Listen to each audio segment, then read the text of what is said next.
Je veux donner l'écriture scientifique des nombres suivants, 156 000 pour commencer.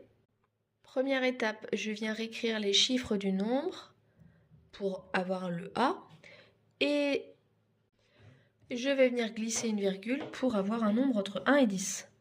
Donc j'ai pas le choix, la virgule, je suis obligée de la mettre entre le 1 et le 5. Donc là, j'ai 1,56. Ces zéros-là deviennent inutiles, je vais les retirer. J'ai donc la première partie, A, et maintenant je vais venir multiplier par une puissance de 10, fois 10 puissance n.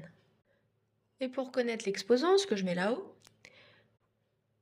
je vais revenir à mon nombre de départ. 156 000, c'est un nombre entier, sous-entendu, c'est 156 000,0.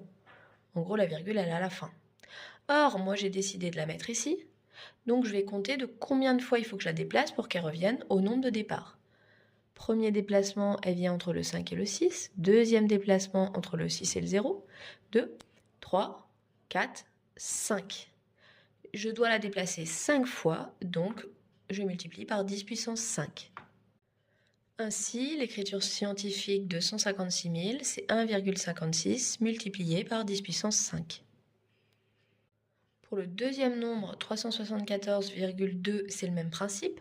Je réécris les chiffres du nombre. Je viens glisser une virgule pour faire apparaître un nombre entre 1 et 10.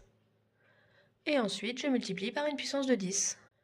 Et pour l'exposant, comme tout à l'heure, là j'ai décidé de mettre la virgule entre le 3 et le 7. De base, elle est entre le 4 et le 2. Donc il faut que je la déplace deux fois. Donc 10 puissance 2. Ainsi, l'écriture scientifique de 374,2, c'est 3,742 fois 10 puissance 2. C'est en fait 3,742 fois 100 et on obtient bien 374,2. Ça, c'est une écriture scientifique. Un nombre entre 1 et 10 fois une puissance de 10. Un nombre entre 1 et 10 fois une puissance de 10.